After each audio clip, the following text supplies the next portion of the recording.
رحیم السلام علیکم یا علی علیہ السلام مدد۔ آپ دیکھ رہے ہیں ہمارا آفیشیل یوٹیوب چینل۔ جیسا کہ آپ جانتے ہیں کہ ہم نے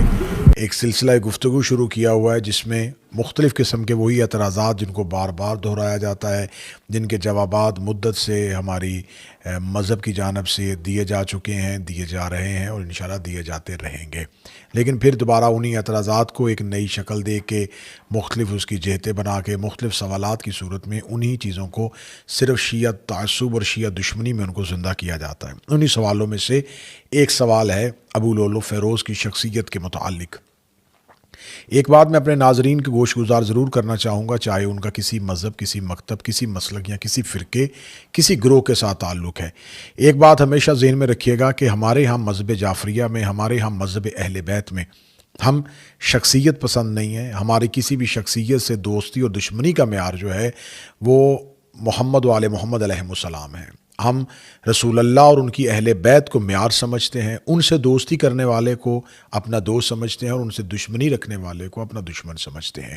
ہمارے نزدیک کسی سے محبت اور نفرت کا معیار صرف اور صرف رسول اللہ اور ان کی اہل بیت ہے۔ یہ بات ہمیشہ آپ ذہن میں رکھیے گا کہ شیعہ اپنی ذاتی پسند یا ناپسند کو کبھی بھی دین کا حصہ نہیں بناتے۔ ہم کبھی بھی یہ نہیں سمجھتے کہ تاریخ میں مورخ نے کسے پسند کیا ہے، کسے ناپسند کیا ہے۔ ہم یہ نہیں دیکھتے کہ کس دور کے بادشاہ نے کسے پسند کیا ہے، کسے ناپسند کیا ہے، کیونکہ بادشاہوں کی پسندیدگی اور ناغیر پسندیدگی بدلتی رہتی ہے۔ ایسے ہی مورخین اپنی پسند اور ناپسند کا اظہار مختلف دور میں بدلتے رہتے ہیں، لیکن مذہب جو ہے وہ یہ نہیں ہو سکتا کہ ایک دور میں مذہب کسی کو پسند کرے اور دوسرے دور میں مذہب اس کو ناپسند کر دے۔ اللہ جسے پسند کرتا ہے، رسول اللہ جسے پسند کرتے ہیں، قرآن جسے پسند کرتا ہے، اہل بیت علیہ السلام جسے پسند کرتے ہیں، ہم اسے ہی پسند کرتے ہیں۔ ہماری دوستی اور دشمنی کا معیار شخصیت کی وجہ سے نہیں ہوتا، دور کی وجہ سے نہیں ہوتا، ہم اپنی پسند اور ناپسند کا معیار محمد و اہل بیت محمد علیہ السلام کو بناتے ہیں۔ یہ بات آپ نے ہمیشہ اپنے ذہن میں رکھنی ہے۔ اب آتے ہیں ابو لؤلؤ فیروز کی جانب۔ ابو لؤلؤ فیروز، جیسا کہ مورخین، شیعہ سنی مورخین دونوں نے لکھا کہ ایرانی النسل ایک شخص ہے جو نہاوند کا رہنے والا ہے اور وہ غلام ہے۔ اسے غلام بنا کے جب جنگ ہوتی ہے رومیوں کے ساتھ، مسلمانوں کی رومن امپائرز کے خلاف جب جنگ ہوتی ہے، پھر اس کے بعد اسے قیدی بنا کے اسے لے آیا جاتا ہے، وہ مدینہ پہنچتا ہے۔ یہ دوسری خلافت کا دور ہے۔ دوسری خلافت کے دور میں جب اسے بلایا جاتا ہے تو پھر اس کے بعد جب ابو لؤلؤ فیروز مدینہ آتا ہے تو مدینہ میں مغیرہ ابن شعبہ کی غلامی میں سے دے دیا جاتا ہے۔ اس کی غلامی میں رہتے ہوئے، اب یہ جو باتیں ہیں یہ تاریخ ہے، یہ ہسٹری ہے جو اہل سنت کے ہاں بھی یہی پائی جاتی ہے۔ مغیرہ ابن شعبہ کے ہاں یہ اپنی غلامی کی زندگی گزار رہا ہوتا ہے، وہاں اس سے زیادہ ٹیکس وصول کرنے کی خواہش کی جاتی ہے، اس سے زیادہ خراج مانگا جاتا ہے، زیادہ خراج اس سے وصول کیا جاتا ہے۔ اس کی شکایت جو ہے یہ آ کے اس وقت کے خلیفہ عمر ابن خطاب کو آ کے کرتا ہے کہ یہ مجھ سے میرا مالک جو ہے وہ مجھ سے زیادہ ٹیکس وصول کر رہا ہے، زیادہ خراج وصول کر رہا ہے۔ وہ اس سے اس کے کام کے بارے میں پوچھتے ہیں تو یہ بتاتا ہے کہ میں چکیاں بناتا ہوں۔ وہ اسے اپنے لیے چکی بنانے کا کہتے ہیں، تو انہی الفاظ کے ساتھ اہل سنت کی کتابوں میں جملے درج ہیں کہ وہ آگے سے ابو لؤلؤ ان کو یہ جواب دیتا ہے کہ میں ایک ایسی چکی بناؤں گا جو پوری دنیا میں گھومے گی، جس کا تذکرہ پوری دنیا میں ہوگا، یعنی کہ جس کی شہرت بڑی ہو جائے گی۔ پھر اس کے بعد اس کے دل میں انہیں قتل کرنے کا ارادہ بناتا ہے اور یہ ایک 2 منہ والا خنجر لے کے مسجد میں آتا ہے اور مسجد میں آ کے انہیں قتل کر دیتا ہے۔ ان کے پیٹ میں وہ خنجر گھونپ دیتا ہے جس سے ان کا قتل ہو جاتا ہے اور ان کی موت واقعہ ہو جاتی ہے۔ یہ وہ واقعہ ہے جس کو لکھا گیا۔ اب یہ ہے کہ قاتل کا تعلق کس کے ساتھ تھا، قاتل کی نیت کیا تھی، یہ تمام وہ چیزیں ہیں جس میں شیعہ ہسٹری اور کہہ رہی ہے اور اہل سنت ہسٹری میں کچھ باتیں اور ہیں۔ کتابوں میں سب کچھ لکھا جا چکا ہے۔ ہمیشہ ذہن رکھیے گا کہ آپ کتابوں سے نتیجہ اخذ نہیں کر سکتے، آپ کتابوں سے واقعات دیکھ سکتے ہیں، لیکن آپ قرآن اور حدیث کو معیار سمجھیے گا، قرآن اور اہل بیت کو معیار رکھیے گا، پھر اس کے بعد آپ واقعات کو دیکھیں گے۔ لکھا سب کچھ گیا ہے، کتابوں میں سب کچھ لکھا گیا ہے، آپ کو ہر طرح کا واقعہ کتابوں میں مل جائے گا۔ پھر اس کے بعد اس کے جو نتائج بدلے گئے وہ بھی کتابوں میں لکھ دیے جائیں گے۔ جس طرح ہمارے فیصل آباد شہر کے ایک عالم دین ہوا کرتے تھے مولانا اسحاق، جن کی بہت زیادہ ویڈیوز جو تھیں وہ بہت زیادہ دیکھی اور پسند بھی کی جاتی تھی، وہ یہ کہا کرتے تھے کہ لکھنے والے سب کچھ لکھ گئے ہیں، لکھنے والے کتابوں میں لکھ گئے ہیں۔ اب یہ مسئلہ آج کے دور کا نہیں اور یہ نہ آج کے دور میں ختم ہونے والا مسئلہ ہے کہ ہم یہ کہیں کہ یہ لکھا گیا ہے تو یہ سب کچھ کتابوں کے اندر تو موجود ہے۔ اب یہ ہے کہ قاتل کی نیت کیا تھی۔ اب نیت کا اعتراف تبھی ہو سکتا ہے کہ اگر قاتل جو ہے، اگر قتل کرنے والا میدان جنگ میں کسی کو قتل کرتا ہے تو آپ بڑی آسانی کے ساتھ یہ فیصلہ کر سکتے ہیں کہ اگر وہ میدان جنگ میں کسی کو قتل کر رہا ہے تو آپ یہ فیصلہ کرنے کی پوزیشن میں ہوتے ہیں کہ وہ یہ جنگ کس لشکر میں رہ کے کر رہا تھا۔ جس لشکر میں رہ کے وہ کر رہا تھا وہ لشکر کسی نظریے کی بنیاد پہ جنگ کر رہا تھا، تو کیا اس لشکر کا وہ نظریہ ٹھیک تھا؟ جس مقصد کی خاطر وہ جنگ کر رہے تھے وہ مقصد ٹھیک تھا؟ پھر اسی مقصد میں وہ شریک تھا، تو اس کا مطلب ہے کہ پھر اس کے قتل کو یا اس کے اس اٹیمپٹ کو، اس چیز کو دیکھا جائے گا، جانچا جائے گا اس ایک نیت کی بنیاد پہ جس لشکر میں رہ کے وہ جنگ کر رہا ہے۔ میدان جنگ میں قاتل اور مقتول کا تعین کرنا آسان ہوتا ہے۔ اگر کوئی قاتل جو ہے وہ رات کی تاریکی میں آ کے کسی کو قتل کر دے تو اب اس قتل کو ظاہر کرنے کے لیے دو طریقے ہوتے ہیں۔ پہلا طریقہ یہ ہے کہ اگر آپ قاتل سے ہی اس کی نیت کے بارے میں پوچھ لیں کہ وہ کیا کہتا ہے،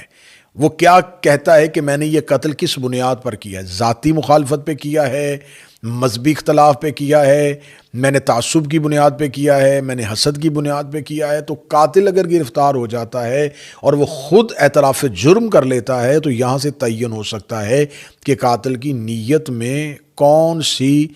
خواہشات جو تھیں وہ کار فرما تھیں۔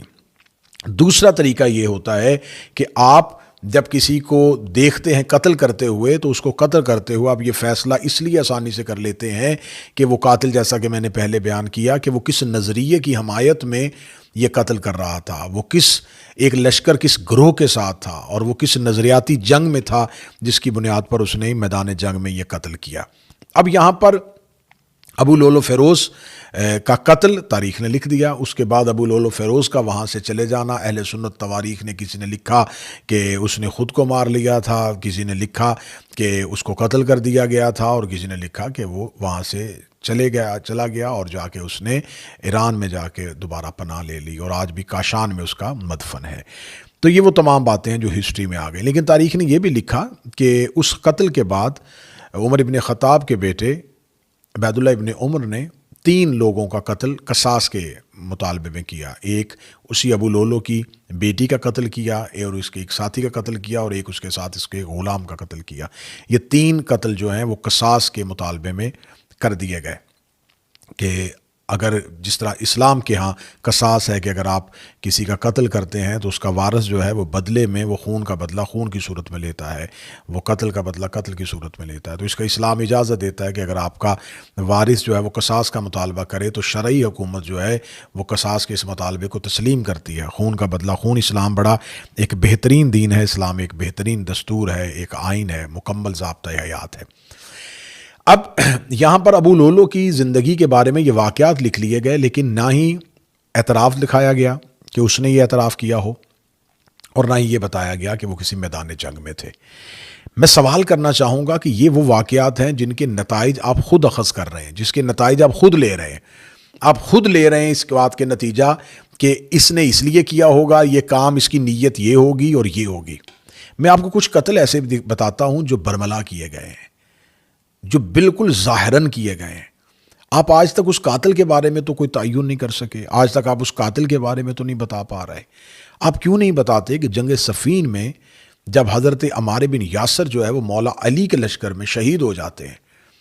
اور یہ کہہ دیا جاتا ہے کہ یہ حدیث پیغمبر مشہور اور معروف تھی، اور اس دور کے لوگوں کے کانوں میں یہ حدیث موجود تھی کہ اے عمار، تجھے ایک باغی گروہ قتل کرے گا۔ تو حضرت عمار یاسر جو ہیں ان کا قتل میدان جنگ میں ہوا ہے، اور مولا امیر المومنین کے لشکر میں رہتے ہوئے ہوا ہے۔ آپ نے یہ تعین نہیں کیا کہ عمار کا قتل کس کے ہاتھ میں جائے گا، عمار کا خون کا مطالبہ کس سے کیا جائے گا۔ آپ نے یہ کیوں نہیں بتایا کہ حجر بن عدی کا قتل کہاں جائے گا۔ آپ نے یہ کیوں نہیں بتایا کہ مالک بن نویرہ کو اس کے قبیلے پہ جا کے حملہ کر کے اس کو قتل کر دینا، خالد بن ولید کی جانب سے اس کا قتل کر دینا، قتل کرنے کے بعد اس کی بیوی سے گناہ کرنا، پھر اسی رات ان کے سروں سے چولہا بنا کے اس میں آگ لگا کے کھانا تیار کرنا۔ یہ تمام چیزیں تو کتابوں میں لکھی ہوئی ہیں۔ آپ کیوں نہیں بتاتے کہ عمار یاسر، حجر بن عدی، اور آپ کی نہیں بتاتے کہ مالک بن نویرہ، آپ نہیں بتاتے محمد بن ابی بکر کے بارے میں، آپ نہیں بتاتے سعد بن عبادہ انصاری کے بارے میں، جس کے بارے میں آپ نے کتابوں میں لکھ دیا کہ اس کو ایک تیر کسی نامعلوم مقام سے آ کے لگا، اور وہ اس کے بارے میں آج تک ہسٹری میں لکھا ہوا، اس کو جنات نے قتل کر دیا، جنوں نے اسے قتل کر دیا۔ آپ نے بالکل ظاہراً بظاہر جناب سیدہ کے دروازے پہ ایک حملہ ہوتا ہے، وہ حملہ بھی آپ نے کتابوں میں لکھ دیا، افراد بھی لکھ دیے، لیکن تعین آپ نہیں کر سکے کہ یہ حملہ کیوں کیا گیا تھا۔ تو اگر آپ ان تمام چیزوں کا تعین پہلے دن سے کر لیتے، آپ ان تمام چیزوں کے بارے میں کوئی نتیجہ نکال لیتے، تو یقیناً پھر ابو لولو فیروز کے اس عمل کے بارے میں نتیجہ نکالنا بھی آسان ہو جاتا۔ بہت سے ایسے واقعات ہیں جو قاتل نے اعتراف بھی کیا ہے، قاتل نے اقرار بھی کیا ہے، اور میدان جنگ میں قاتل جو ہے وہ جس لشکر میں تھا وہ لشکر بھی ناحق تھا، وہ لشکر بھی علی کے خلاف تھا، لیکن آپ طے نہیں کر سکے۔ آپ جمل کے شہداء کا قتل کے بارے میں ابھی تک نہیں طے کر سکے، آپ جنگ صفین میں شہداء کا قاتل کے بارے میں تعین نہیں کر سکے۔ تو جب آپ یہ فیصلے نہیں کر سکے تو آپ کیوں پھر ایک ایسی بات کی جانب توجہات کروا رہے ہیں کہ جس کے بارے میں ابھی سکوت ہے، ابھی خاموشی ہے، جس کے بارے میں صرف اور صرف واقعہ لکھا ہوا ہے، لیکن نتائج کے بارے میں آپ اپنی اپنی سوچ اور اپنی صورت کے معاملے میں اس کے بارے میں نتیجہ نکالتے ہیں۔ تو میری گزارش ہے کہ یہی واقعہ اہل سنت کتابوں میں لکھا ہوا ہے، اسی واقعے کو شیعہ مورخین نے اسی انداز میں کوڈ کیا ہے، لیکن یہ کہہ دیا جاتا ہے وہ مجوسی غلام تھا۔ یہ اہل سنت تاریخ کہہ رہی ہے، جبکہ تاریخ یہ کہتی ہے، شیعہ تاریخ یہ کہتی ہے کہ اگر وہ مجوسی ہوتا تو وہ مدینہ میں نہ ہوتا، وہ مجوسی ہوتا تو وہ ایک صحابی کی غلامی کر رہا تھا، وہ مجوسی تھا تو وہ مسجد کی صفوں میں کیا کر رہا تھا، اور وہ مجوسی تھا تو جب وہ شکایت لے کے آیا تھا تو وہ شکایت خراج کی تھی، خراج ٹیکس ہوتا ہے، تو اس نے یہ شکایت خلیفۃ المسلمین سے کیوں رکھی گئی تھی، اور یہ تمام چیزیں اس کے اسلام پہ آنے کے لیے گواہی، اور اسلام کے آنے پہ کہ وہ اسلام لا چکا تھا۔ پھر اس نے یہ قتل کس بنیاد پہ کیا، کس نیت پہ کیا، اس کے بارے میں سکوت اور اس کے بارے میں خاموشی ہے۔ تو میں یہ گزارش کروں گا کہ آپ وہ سوالات کے جوابات جو تاریخ دے چکی ہے، جو نتیجہ اخذ ہو چکا ہے، جو نتیجہ نکل چکا ہے، جو قاتل اعتراف کر چکے ہیں، جو قاتل بتا چکے ہیں کہ ہم نے یہ قتل کیوں کیا ہے، وہ جودہ بنت اشز جو اپنے ہاتھوں سے امام حسن علیہ السلام کو زہر دیتی ہے، آپ اس کے بارے میں ابھی تک یہ نتیجہ نہیں نکال سکے کہ وہ کس کی بیٹی تھی، کس کی بھانجی تھی، کس کے کہنے پر زہر دیا گیا تھا اور اسے لالچ کیا دیا گیا تھا۔ یہ تمام چیزیں کتابوں میں لکھی ہوئی ہیں، اور وہ بتا بھی رہی ہے کہ مجھے کس کی جانب سے خط اور زہر بھیجی گئی تھی اور مجھ سے کیا وعدہ کیا گیا تھا۔ تو یہ تمام ابھی بہت سے مقتولین جو ہیں، بہت سے شہداء جو ہیں، اس کے لہو کا سوال آپ پر باقی ہے۔ اگر آپ نے کسی بھی قتل، ہم چاہتے ہیں کہ ہر قتل کی تحقیق ہو، ہم چاہتے ہیں کہ ہر خلیفہ کے قتل کی تحقیق ہو، ہم چاہتے ہیں کہ خلیفہ ثانی کی قتل کی تحقیق بھی ہو، ہم چاہتے ہیں کہ عثمان ابن عفان کے قتل کی تحقیق بھی ہو، وہ خلیفہ مسلمانوں کے خلیفہ ہیں،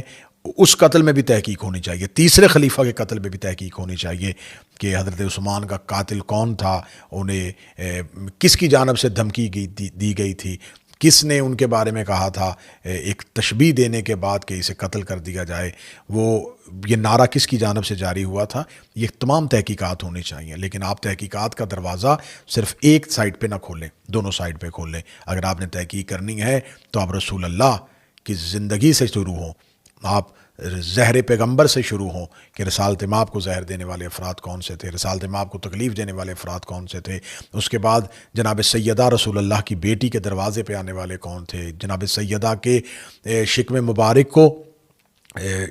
پہلو مبارک کو زخمی کرنے والے، بازو مبارک کو زخمی کرنے والے افراد کون سے تھے۔ آپ پھر آگے آئیں کہ امام حسن علیہ السلام کے جنازے پہ آ کے کس کے حکم پر تیر برسائے گئے تھے، کون امام حسن علیہ السلام کے مقابلے پہ آیا تھا، کس نے امام حسن علیہ السلام کو اذیت دی تھی۔ پھر آپ آئیں مولا امیر المومنین کے ساتھ، کس نے برملا ممبروں پہ سب و شتم کروایا تھا، کون مولا امیر المومنین کے مقابلے پہ آتا رہا ہے۔ پھر آپ آئیں امام حسین علیہ السلام کے لیے، پھر آپ بتائیں کہ شہدائے کربلا کے قاتلوں میں کون کون سے افراد تھے، یہ برملا جو لشکر یزید میں آئے تھے یہ لوگ کون تھے، اور یزید کے بیعت کرنے والے افراد کون تھے، یزید کے نامزد کردہ گورنرز کون کون سے تھے، یزید کی شورا کمیٹی میں کون کون بیٹھا ہوا تھا، قتل حسین پہ فتویٰ دینے والے کون سے تھے۔ اور کون کون اس قتل میں شریک تھا. اگر آپ ان تمام قاتلوں پہ، ان تمام پہ بات کریں گے، آپ تمام مقتولوں کے خون کا حساب لیں گے، تو یقیناً ہم ہر حساب میں آپ کے ساتھ جائیں گے. ہم ہر ایک قتل کی تحقیق میں آپ کے ساتھ تعاون کرنے کے لیے تیار ہیں. لیکن یہ قتل کی تحقیق یک طرفہ نہیں ہونی چاہیے. اس قتل کی ہر قتل کی تحقیق منصفانہ طور پہ ہونی چاہیے، اور ہر جہت کے ساتھ اس کی تحقیق کی جائے. مجھے اپنی دعاؤں میں یاد رکھیے گا. سلسلہ گفتگو آگے بڑھتا رہے گا. السلام علیکم. یا علی علیہ السلام مدد.